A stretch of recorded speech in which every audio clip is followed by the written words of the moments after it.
What's a piece of folklore or a myth that deeply fascinates you? The Mothman, an area of West Virginia in 60s, little people, fae, etc. It's fascinating how similar some legends are from the Nordic areas all the way through Native Americans. I guess it's not impossible that this is explained by some cultural exchange that happened 1,000 years ago when Vikings made contact with the Americas. But as far as I'm aware, this has never been borne out in research, so it remains pretty fascinating to me. Not really fascinates, but this story makes me laugh. Look up the tale of Baba Yaga from Slavic folklore. Baba Yaga lives deep in the forest in a hut that stands on chicken legs.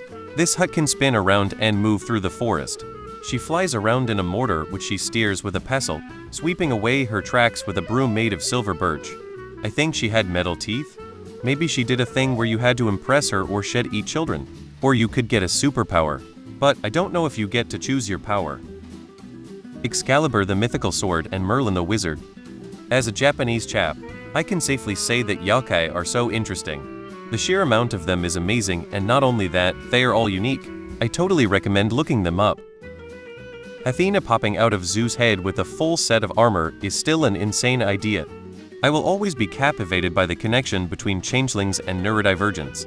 A changeling is described as a fey child disguised as a human who acts and thinks differently from their peers. Pretty much anyone with autism or ADHD fits this description perfectly.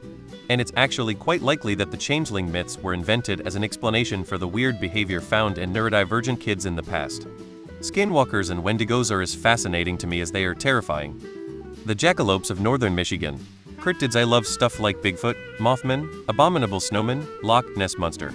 Fornication is a character of Slavic mythology, including Ukrainian mythology, a type of evil force that misleads travelers, makes them wander, leads them astray, and leads them into danger. I adore the more mystical, and I liked this character the most after one Ukrainian novel. Don't know if this is a piece or not, but the fact that just about every single mythology has a story about a disastrous flood covering the entire planet somewhere in there. This is too widespread for all of them to be descended from a single proto-myth. What exactly happened that particular disaster was universally present in people's minds across the globe? We don't have geological evidence that any kind of worldwide flooding event happened, and if it had, where did all that water go? So, Medusa.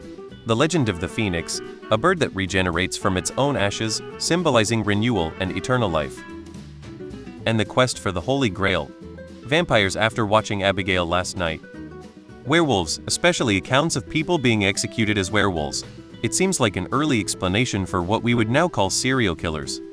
The repetition, if at all. Like not in everyone comes from the same ancient civilization, but more like humans think in certain patterns, and despite being thousands of miles apart, certain patterns emerge as a confluence of history, climate, and geography, even when no direct cultural influence can be found. Spring-heeled Jack. Many people in London in 1837 all claim they saw a figure with claws breathe fire and jump over buildings. Enough people all from different walks of life saw it that they reported it in the newspaper at the time, and the mayor of London had to officially address it to the public, so it makes you think there must be some fact to it. North American giants.